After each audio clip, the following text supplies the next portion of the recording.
O preço da gasolina voltou a subir pela quinta semana seguida.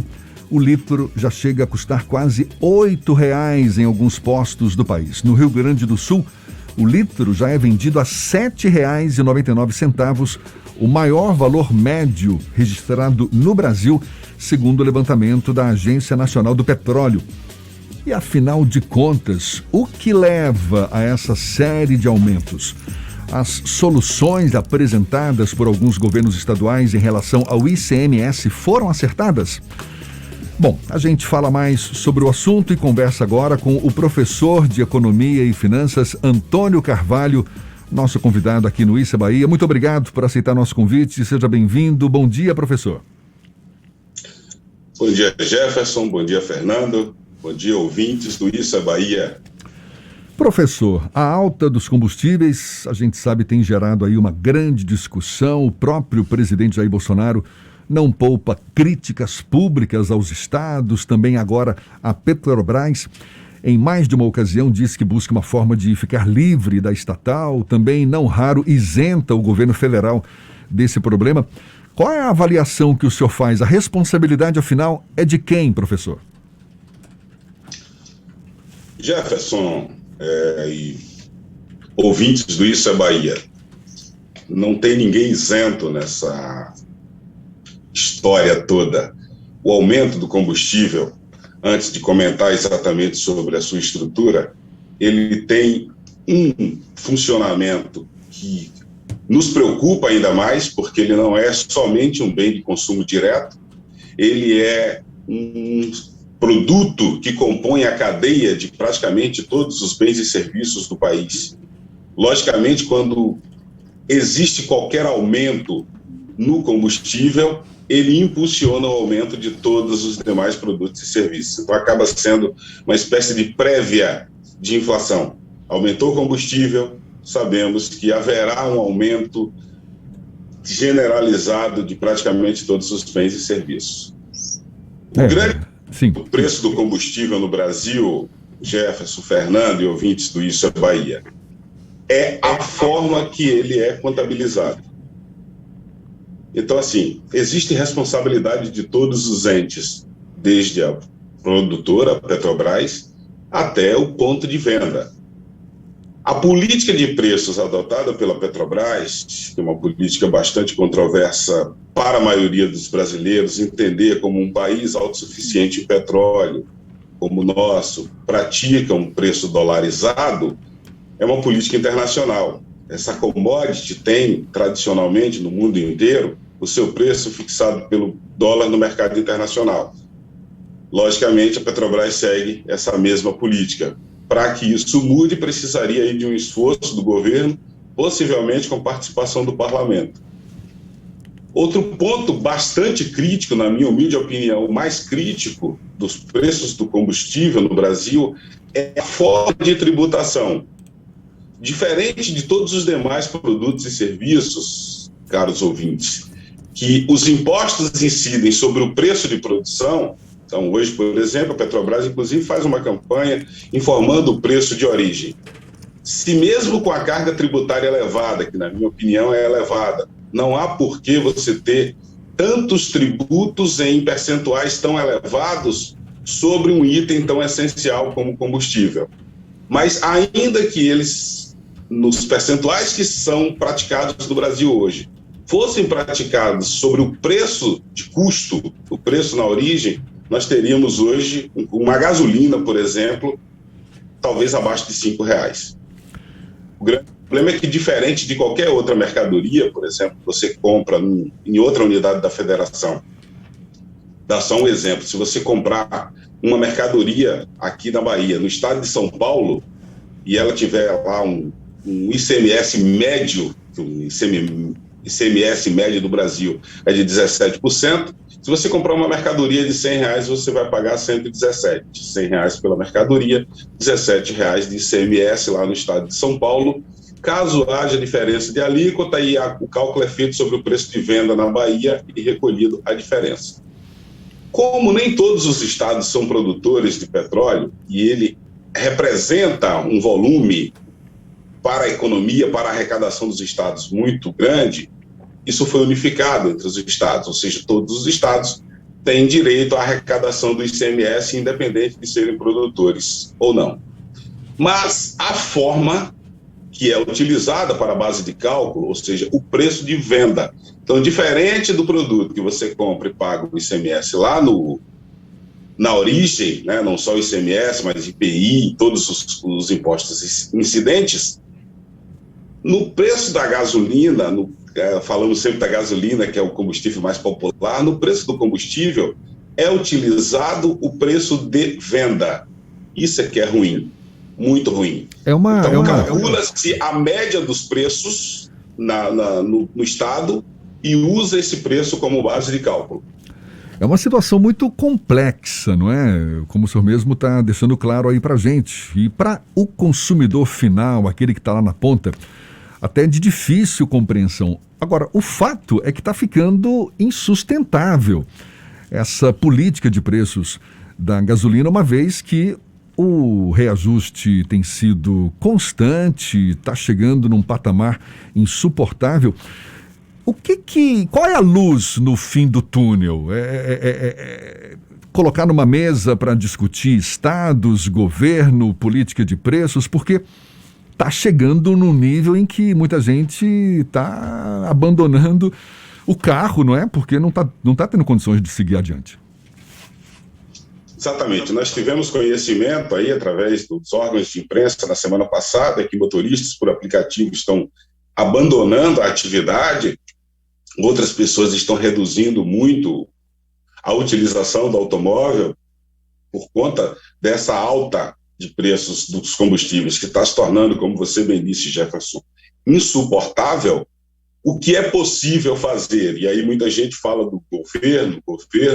Claro, o governo tem uma grande responsabilidade sobre isso, né?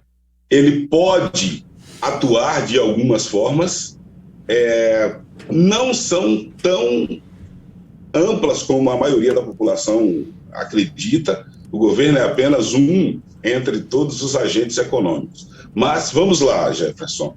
O que é possível fazer, na minha humilde opinião? Primeiro, é preciso que os governos façam algum sacrifício, reduzindo a carga tributária sobre esse item que é tão essencial para a população brasileira, principalmente por ser ele o impulsionador de inflação. Segundo, é preciso mudar, e aí precisa de vontade política, precisa de esforço, precisa de participação do parlamento, precisa de participação talvez até do judiciário e de pressão da sociedade.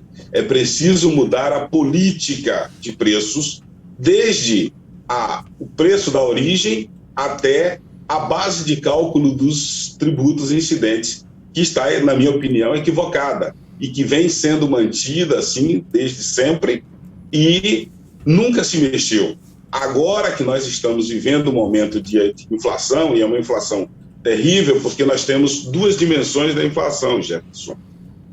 Nós temos duas dimensões: a inflação de demanda e a inflação de oferta. A inflação de demanda, ou como eu costumo brincar com os meus alunos, né, e ouvintes, a teoria do vai que cola. Então, existe, infelizmente, né, um movimento especulativo em todos os mercados. Haja vista aí o aumento de 100%, 110% dos materiais de construção, como nós tivemos o ano passado com a liberação das primeiras parcelas do auxílio emergencial. Isso se reproduz em todos os campos da sociedade. Nós temos uma agricultura pujante, uma agricultura familiar super potente na Bahia, por exemplo, e nós temos alguns alimentos que nada justifica a prática desses preços, né? Mas é preciso que nós busquemos, né, governos, e aí eu falo no plural porque os governos estaduais têm uma participação importante, já que a maior carga tributária está ligada exatamente ao ICMS, ao imposto dos estados, né? O governo federal precisa rever também as suas alíquotas. Na minha humilde opinião, também são altas a soma dos impostos federais, né? PIS, COFINS e CID chega a 16%, também é alto para um item tão essencial.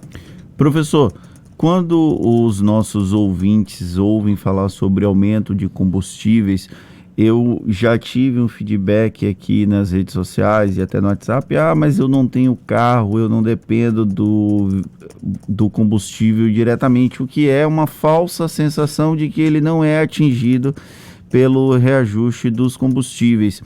E aí eu queria só pedir para o senhor traduzir para os nossos ouvintes qual o impacto do reajuste dos combustíveis, seja da gasolina, seja do óleo diesel, no dia a dia da população. O senhor citou aumentos indiretos que são repassados ao consumidor, mas a gente tem inclusive um problema na tarifa do ônibus, por exemplo, já que isso vai ter que ser repassado em algum momento para o usuário. E aí eu queria só pedir essa tradução para que facilite o entendimento da maioria dos nossos ouvintes. Fernando, embora acho que não precise de tradução, você já foi muito feliz aí com as suas colocações. O outro tipo de inflação, meus amigos, é a inflação de custo. E se você acha que pelo fato de você não ter automóvel, o preço da gasolina, por exemplo, não te afeta, você está enganado.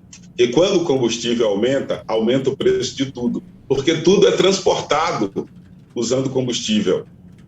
O preço da passagem de ônibus aumenta porque o empresário precisa repassar o custo que ele tem, o aumento de custo que ele tem com a compra do diesel. O feijão que você come, a farinha que vem lá de Nazaré, ela fica mais cara porque ela é transportada usando combustível mais caro e a empresa que faz o transporte paga mais caro por isso.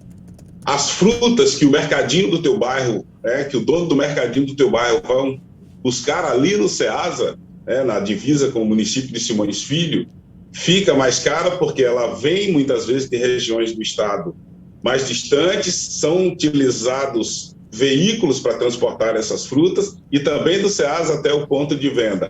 E tudo isso fica mais caro. Então, o combustível, ele afeta você, ele mexe no teu bolso, independente de você ter veículo ou não. A inflação é algo que talvez seja o mais preocupante na situação econômica do Brasil. Nós vivemos a possibilidade de 2 dígitos de inflação, algo que há mais de 20 anos o Brasil não vivenciava. Esse é um dos grandes problemas econômicos de curto prazo para o brasileiro médio, já que a inflação é algo que vai impactar diretamente no valor que o dinheiro tem no bolso do brasileiro? Eu diria, Fernando, que depois da pandemia, não há como compará-la a nada pela dimensão das vidas humanas ceifadas e do pânico que ela dissemina. A inflação é, sem dúvida nenhuma, a maior preocupação do brasileiro hoje, porque a inflação ela é um inimigo natural, eu digo natural porque ela é um fenômeno natural da economia, mas é um inimigo natural da família, é um inimigo natural do consumidor. Cada vez que você tem um aumento de preço, meu caro ouvinte, você perde poder de compra, você compra menos com o mesmo dinheiro. E isso é terrível. Nós estamos vivendo aí, por exemplo, acompanhando a situação da Argentina com inflação que ultrapassa 50%. Gente, vocês não fazem ideia do que isso significa. Logicamente, aqueles que viveram a década de 80 se lembram daquele período tenebroso, do nosso país e dificilmente gostariam de revivê-lo. Precisamos de medidas práticas e precisamos também de um pouco mais de consciência do brasileiro, do nosso empresariado, para que não seja um oportunista maligno também e procure aproveitar, tirar proveito de um momento tão difícil da sociedade, de um momento tão difícil da nossa nação. É isso sim, consciência, sensibilidade. Fica aqui a nossa esperança para que haja disposição dos governos federal e estaduais de sentar à mesa, não é, para buscar um consenso, mudar essa política de preços dos combustíveis. Esperança por mais sensibilidade dos gestores públicos também para discutir esse tema, que, como bem disse o professor, nos afeta a todos. Professor Antônio Carvalho, de Economia e Finanças, muito obrigado pela sua disponibilidade. Um prazer conversar com o senhor e seja sempre bem-vindo aqui conosco. Bom dia e até uma próxima. Bom dia, eu que agradeço, estou à disposição. Parabéns pelo programa excelente. Muito obrigado mais uma vez. Agora são 7h45 na Tarde FM.